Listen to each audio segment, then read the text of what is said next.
इदं सुरूपं तथा वा कलत्रं यशश्चारुचित्र धनं मेरुतुल्यम् मनश्चेन लग्नं गुरोरङ्घ्रिपद्मे ततः किं ततः किं ततः किं ततः किम्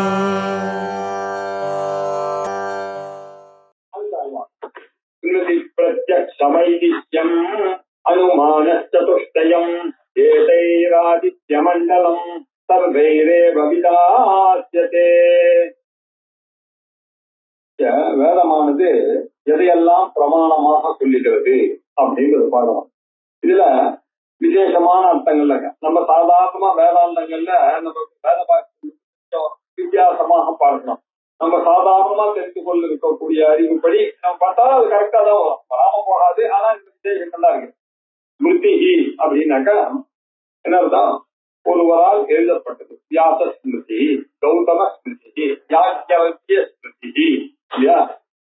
மனு எழுதினது, அப்புறம் ஆபஸ்தம்பர் எழுதினது, போதாயினர் எழுதினது, இப்படி எல்லாம் ஒருவரால் எழுதப்பட்டது ஸ்மிருதி. எது எப்படி எழுதப்பட்டது? வேதத்தில் என்ன சொல்லியிருக்கிறதோ அதை ஸ்மரிச்சு எழுதப்பட்டது ஸ்மிருதி. வேதத்தில் சொல்லியிருக்கக்கூடியதை ஞாபகம் வச்சிருந்து இதுக்கு அடுத்த ஜெனரேஷனுக்கு எல்லா வேதத்தையும் படிக்கக்கூடியதான சான்ஸ் இருக்குமோ இருக்காதோ அப்படி கொஞ்ச நாள்ல போகும். இப்ப என்ன ஆச்சு பாருங்க, 130 சாக்கை இருந்ததுன்றாங்க எஜுர்வேதத்துல. இப்ப நம்ம கையில இருக்க எஜுர்வேதத்துல ஒண்ணுதான் கிடைச்சிருக்கு இல்லையா? தைத்திரிய சாகை மட்டும் தான் கிடைச்சிருக்கு. கட்ட சாகையில 3 பிரச்சனை தான் கிடைச்சிருக்கு. இவ்வளவுதான் நமக்கு கிடைச்ச வேதம். அப்படின்னாக்க நம்ம எங்கெங்கயோ சொல்லியிருக்கோம். இந்த ஸ்மிருதியில சொன்னது நான் போய் எங்க தேடுறது இல்லையா? அந்த சாகையெல்லாம் காணாம போயிருக்கு. அது இதை எதிர்பார்த்து நம்ம முன்னோர்கள்லாம் சிஸ்டர்கள்லாம் என்ன பண்ணாங்க, ரிஷிகள்லாம் இதை உணர்ந்து வியாபாரம்லாம் என்ன பண்ணிட்டாங்க, எழுதி வச்சுட்டாங்க இல்லையா? சாதாரணமா அந்த காலத்துல எல்லாரும் காதுல கேட்டுதான் வந்தது. எங்க எழுதி வைக்கிறது இந்த சம்பிரதாயமே இல்லை. அதனாலதான் அது பேர் மறைன்னு பேர். மறை அப்படின்னாக்கா என்ன அர்த்தம்? காதுல சுருட்டி, காதுனால கேட்கறது, அவ்வளவுதான். அப்படி இருக்குது. இந்த காதால கேட்கறதெல்லாம் பின்னாடி போயிடுங்க அப்படின்றதுனால இவங்கெல்லாம் என்ன பண்ணாங்க, ஸ்லோகமா கவனம் பண்ணி வச்சுட்டாங்க. அதுக்கு பேர் தான் ஆவஸ்தம்ப சூத்திரம், போதாயன சூத்திரம், போதாயன சூத்திரம் அப்படின்னு. அப்புறம் வியாச ஸ்மிருதி, யாக்கியவல்ய ஸ்மிருதி எழுதிவிட்டாரு. தர்மசாஸ்திர கோட்பாடு மனு விஸ்தாரமாக தர்மசாஸ்திரத்தை எழுதி வச்சார். அங்கங்க வேதத்துல சொன்னதெல்லாம் மறித்து எழுதினதால அதுக்கு பேர் ஸ்மிருதி, மனு ஸ்மிருதி அப்படின்னு அர்த்தம். வியாச ஸ்மிருதி, யாக்கியவல்ய ஸ்மிருதி, கௌதம ஸ்மிருதி அப்படின்னாக்க ஸ்மரிச்சு எழுதினது. இப்படி ஸ்மிருதி ஒரு பிரமாணம். பிரத்யக்ஷம், பிரத்யக்ஷம்னா என்ன? கண்ணு, காது, மூக்கு, நாக்கு இல்லையா? பிரதி அச்சம் அப்படின்னா என்ன அர்த்தம்? கண்ணுக்கு தெரியறது மட்டும். அப்ப காதுக்கு கேட்டா அதுவும் பிரத்யக்ஷம் தான். அதையெல்லாம் பிரத்யக்ஷம்னு சொன்னா இங்கிலீஷ்ல பர்செப்ஷன் அப்படின்னு புரிஞ்சுக்கிறீங்க. பிரத்யக்ஷம்னாக்க கண்ணுக்கு தெரிகிற மாத்திரம் இல்ல, காகினிஷன் மாத்திரம் இல்ல. பிரத்யக்ஷம்னு சொன்னாக்கா பர்செப்ஷன். இந்த கண்ணாலேயோ காதாலேயோ மூக்காலேயோ நாக்காலேயோ உணரக்கூடியது எல்லாம் பிரத்யக்ஷம். அப்புறம் ஐதிஹ்யம் அப்படின்னு சொன்னது. இத மாதிரி இப்படி அல்லவா முன்னாடி இருந்தார், ராமர் இப்படி அல்லவா இருந்தார், தர்மர் இப்படி அல்லவா இருந்தார், வியாசர் இப்படி அல்லவா இருந்தார், கிருஷ்ண பரமாத்மா இப்படி அல்லவா அந்த போருக்கு காரணமாக இருந்தார் அப்படின்னு சொல்லக்கூடிய இதிஹாசம் புராணம் முதலியவைகள்லாம். வியாசர் எழுதி வைத்த 18 புராணங்கள், இதிகாசங்கள், மகாபாரதம் இதெல்லாம் எதுல வருது? ஐதிஹ்யம் அப்படி. அதுக்கப்புறம் அனுமானா அப்படின்னு சொன்னா நம்ம என்ன வச்சிருக்கோம்? தர்க்க சாஸ்திரம் இல்லையா? அனுமானம், பர்வதோ வன்னிமான் துமான் அப்படின்னு சொன்னா பர்வத நெருப்புடைத்து வன்னி புறை இருக்கிற காரணத்தினால் மகாசனவருக்கு எங்காச்சும் சமையல் ரூம்ல இருக்கிற மாதிரி அப்படின்னு இந்த வார்த்தைகளை வைத்துக் கொண்டு மலையில புகையை பார்த்து நீ தீ இருக்கிறது, நெருப்பு இருக்கிறது அப்படின்ற முடிவுக்கு வந்தவனையான அது அனுமானம் அப்படின்னு சொல்றேன். இப்படிப்பட்ட அனுமானம், உபமானம், மத்தாபத்தி போன்ற விவகாரங்கள் இப்படி சொல்லக்கூடிய தார்க்க சாஸ்திரம் என்று 4 இருக்கிறது. இது சதுஷ்டயம். ஸ்மிருதி பிரத்யக்ஷமைதிஹ்யம் அனுமான சதுஷ்டயம் அப்படின்னார். இப்போ ஜெனரலான அர்த்தம் சொல்லிட்டேன். இப்போ தாயவர் விசேஷமா அது அர்த்தம் பண்ணார். ஸ்மிருதி அனுமேய ஸ்மிருதி மூலம் மண்வாதி சாஸ்திரம் ஸ்மிருதி அப்படின்னு சொன்னா ஸ்ருதியை மூலமாக கொண்ட மனுவாதி சாஸ்திரங்கள் மனுஸ்மிருதி அப்படின்னு. பிரத்யக்ஷம் ஸ்ரோத்ரேன கிராஹ்யம் வேதம் வேத வாக்கியம் பிரத்யக்ஷம். பிரத்யக்ஷம்னா என்ன தெரியுமா? காதுனால நாம கேட்கக்கூடிய வேத வாக்கியங்கள் எடுத்துக்கிட்டேன். முழுக்க சாதாரணமா புரிஞ்சுக்கிறது கரெக்ட். இந்த கான்டெக்ட்ல எப்படி புரிஞ்சுக்கணும்? வேத வாக்கியங்களை கேட்டது. ஐதிஹ்யம் அப்படின்னா இதிகாச புராண மகாபாரத பிராமணாதிபத் பிராமணாதிகம். இதிகாசம் ராமாயணம் மகாபாரதம், அப்புறம் புராணம் மார்க்கண்டேய புராணம் தெய்வ புராணங்கள்லாம் இருக்குல்ல. பவிஷ்ய புராணம், ஸ்கந்த புராணம், சிவபுராணம், கணேச புராணம், இப்படி புராணங்கள். மகாபாரதம், அதுக்கப்புறம் பிராமணாதிகம், இப்படி பிராமி முதலான புராணங்கள்லாம் இருக்கு. இப்ப உப புராணங்கள் இவையெல்லாம் எந்த கேட்டகரியில ஐதிஹ்யம் கூடிய கேட்டகரியில வரும். அனுமானம் அப்படின்னா நான் என்ன சொன்னேன்? தர்க்கசாதனம். ஆனா சாயனர் என்ன வியாக்கியானம் பண்ற? சிஷ்டாச்சாரஹா அப்படின்றாரு. பெரியவர்கள் என்ன ஆச்சாரம் பண்ணார்களோ அதுதான் அனுமானம் பண்ணிக்கணும். நான் என்ன அனுமானம் பண்ணி இவர் என்ன மனசுல வச்சுன்னு சொல்றேன்னா, இப்ப எனக்கு ஒரு சந்தேகம் வருது இல்லையா? இப்ப சந்தேகம் வந்து யார போய் கேட்பீங்க? இப்ப பெரியவர்கள் இருந்தா, இப்போ எங்க சாட்சிகள் இருந்தார், எதை கேள்வி கேட்டாலும் சொல்லுவாங்க வச்சுங்க. அவரை போய் நீங்க போய் கேட்கலாம், இந்த மாதிரி நீங்க சந்தேகம் வருது எனக்கு, இங்க சொல்லிருக்கு, இங்க என்ன சூரியனை பத்தி நீங்க சொல்றீங்க, இங்க ஜலத்தை பத்தி இங்க வந்திருக்க, அது எப்படி லிங்க் பண்ணனா அவர் வந்து அந்த காரணம் சொல்லுவார். எப்படி அவர் நிறைய புத்தகங்கள்லாம் வாசிச்சிருக்கார் இல்லையா?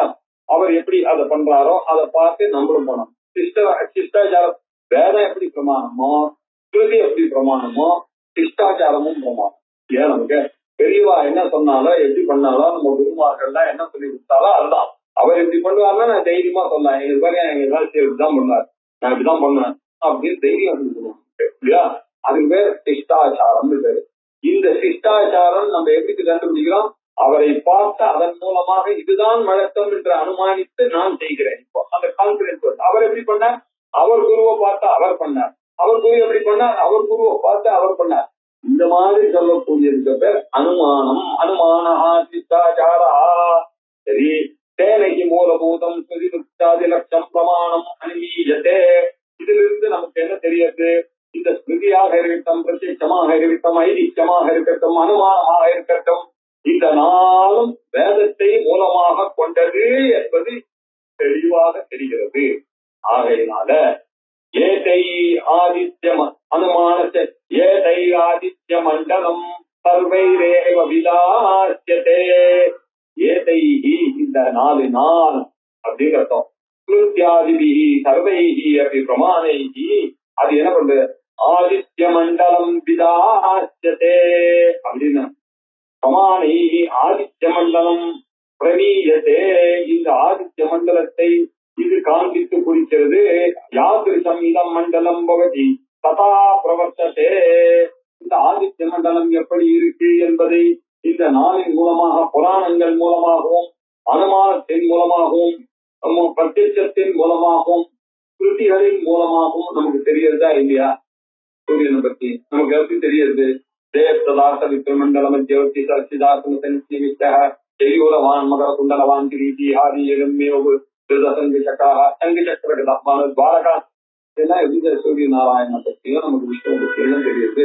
விசிஷ்டாச்சாரத்தின் மூலமாகவும், பிரத்யட்சத்தின் மூலமாகவும், ஐதிஹ்யத்தின் மூலமாகவும், ஸ்ருதிகள் மூலமாகவும் தெரிஞ்சுதான் அந்த ஸ்லோகத்தை நம்ம ஜம்ம அந்த சந்தியாவனம்ன்றதுல அப்படி போட்டு ஒரு பாக்கெட்டா நமக்கு கொடுத்துருக்காங்க.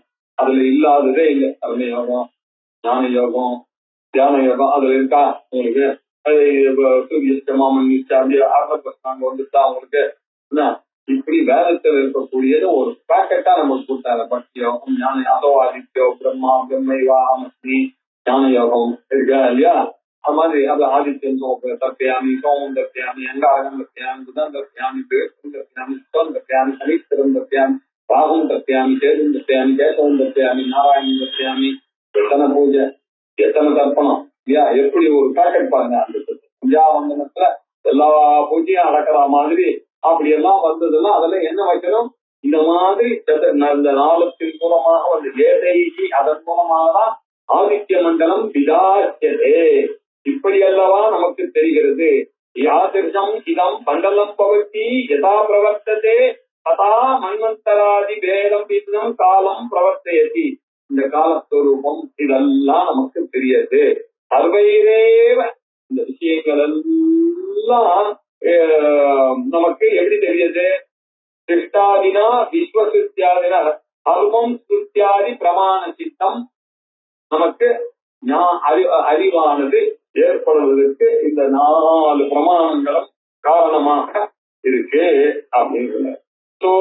மரீச்சிமாதத்தே சர்வஸ்மாத் புவனாததி தஸ்யா பாக விசேஷேன ஸ்ருதம் கால விசேஷனம். சூர்யோ மரீச்சிமாதத்தே சர்வஸ்மாத் புவனாத் அதி தஸ்யா பாக விசேஷேன, அதனுடைய பாக விசேஷேன அப்படின்னா அதனுடைய வெப்பத்தினால. அது என்ன பாக்க விசேஷம்னாக்க அது என்ன சமைக்கிறதா அப்படின்னு கேட்கக்கூடாது. அது எப்படி இருக்கு? அதனுடைய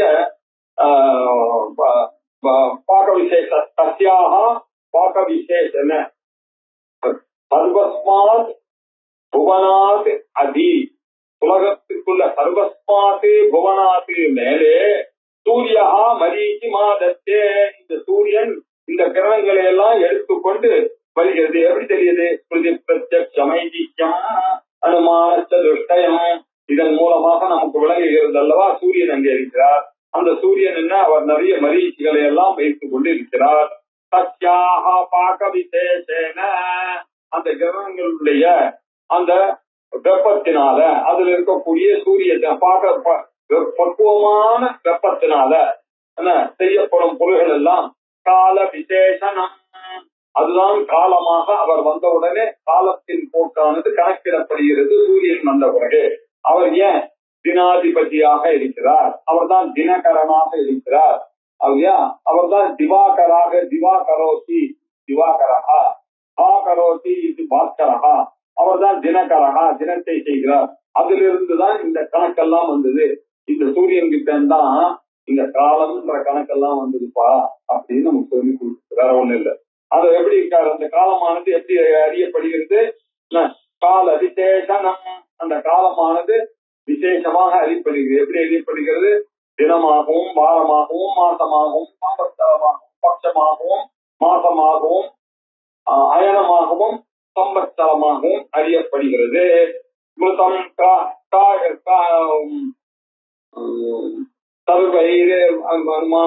சூரியோ மரீச்சி மாதத்தே சர்வஸ்மாத் புவனாததி தஸ்யா பாக விசேஷேன ஸ்ருதம் கால விசேஷனம். நதீவ பிரபவாத் காச்சித் அக்ஷய்யாத் சித்ததே யதா. காச்சித் நதி, ஏதோ ஒரு நதி, காச்சித்து நதி, ஏதோ ஒரு நதி எப்படி பிரவகிக்கிறதோ அப்படி காச்சித்து நதி பகவான். அந்த சூரியனுடைய போக்கானது எப்படி இருக்கு? ஒரு நதி டெய்லி விடாம கரணியெல்லாம் போயிட்டே இருக்கு இல்லையா, அத மாதிரி இவருக்கு போயிட்டே இருக்காரு. அது எப்படி? அக்ஷய்யா தேஜதா, இந்த நதிகள்லாம் எப்படி ஜயமாகாம அப்படியே ஒழுங்கா கரணியெல்லாம் அது கங்கையானது காத்தால இருக்கு. எத்தனையோ பேர் பார்க்கணும். நீங்க பாக்குற நேரத்துல பார்த்த அந்த தண்ணி இப்ப இல்ல, ஏதோ ஓடிட்டு எத்தனை தண்ணி அது வாட்டுக்கு ஓடிட்டே இருக்கு. எத்தனை வருஷமா ஓட ஆரம்பிச்சதுல இருந்து இதெல்லாம் ஓடிட்டு இருக்கு. அப்படி சமுத்திரங்கள்லாம் போயிருக்கு. அப்பேற்பட்ட பிரபாவமாக அப்படிதான் இந்த சூரியன் கிட்டேந்து இந்த காலம்ன்ற நதியானது அப்படிதான் சார் பிரவாசிட்டு தானத்யோபிதமாயந்தி தோருஸ்தீன நிவர்த்ததே. அதற்கு பிறகு நதீவ பிரபவாத் அக்ஷய்யா தேஜதா தானத்யோபிதமாயந்தி தோருஸ்தீன நிவர்த்ததே. இப்படி திரும்பியும் போறதில்ல, என்ன நிபத்தது திரும்பி போறது அந்த நெருங்கி அப்படியும் போகாம பெருகிட்டே போயிட்டு இருக்கு. நிவர்த்தந்தே, அதனுடைய காரியத்துல இருந்து அது நழுவாம போயிட்டு இருக்கு. இப்படி ஏவம் நானா சமுத்தானா, இப்படியாகத்தான் ஏவம் நானா சமுத்தானாக, இப்படியாகத்தான் அநேக விதமாக ஓடிக்கொண்டிருக்கு. ஏவம் பல வகையாக தோன்றுகிறது. அது எப்படி? அனுஷச்ச மகசச்ச கணமாகவும் நிமிஷமாகவும் பட்சமாகவும் மாசமாகவும் அனுஷச்ச மகசச்ச சர்வே சமயவந்திதம் சர்வே தம் காலம் சமவயந்திரி ஆர்ந்து அப்படியே போய்கொண்டே இருக்கு. சர்வம் அவையன்னே திஹீதம் ரேபஸ்ய சாந்த சத்வாத் அந்த ரேபத்துக்கு சர்வே சமயவந்திரம் அப்படின்னு இருக்கக்கூடிய வியாகரணத்துக்கு போயிருக்கார். அது நமக்கு தேவையில்லை. எப்படி இருக்கான்னா சர்வே தம் சமவர்த்ததி இப்படியாகத்தான் காலமானது இப்படியாக கணமாகவும் நிமிஷமாகவும் மணியாகவும் தினமாகவும் வாரமாகவும் பட்சமாகவும் அயனமாகவும் சம்பத்தராகவும் மகத்தாகவும் அணுவாகவும் சின்னதாகவும் பெருசாகவும் வியாக்கியானம் இப்படி எல்லாத்துக்கும் காரணமாக இருக்கக்கூடியது அந்த சூரிய பகவான் தான் என்பதை நாம் அறிகிறோம். இந்த நாளின் மூலமா ஸ்ருதி பிரத்யட்சம் ஐதீகம் அனுமானம் என்பதன் மூலமாக விதாசியதே நம்ம அறிய வைக்கிறது அப்படின்னு நம்ம பார்த்தா இப்படியாக இருக்கு. இதனுடைய மேல் போர்ஷனை அடுத்த வாரத்துக்கு பார்ப்போம். ஓம் பூர்ணமத பூர்ணமிதம் பூர்ணாத் பூர்ணமுதச்யதே பூர்ணஸ்ய பூர்ணமாதாய பூர்ணமேவாவசிஷ்யதே. ஓம் சாந்தி சாந்தி சாந்தி. ஹரி ஓம். ஸ்ரீ குருभ्यो நமः.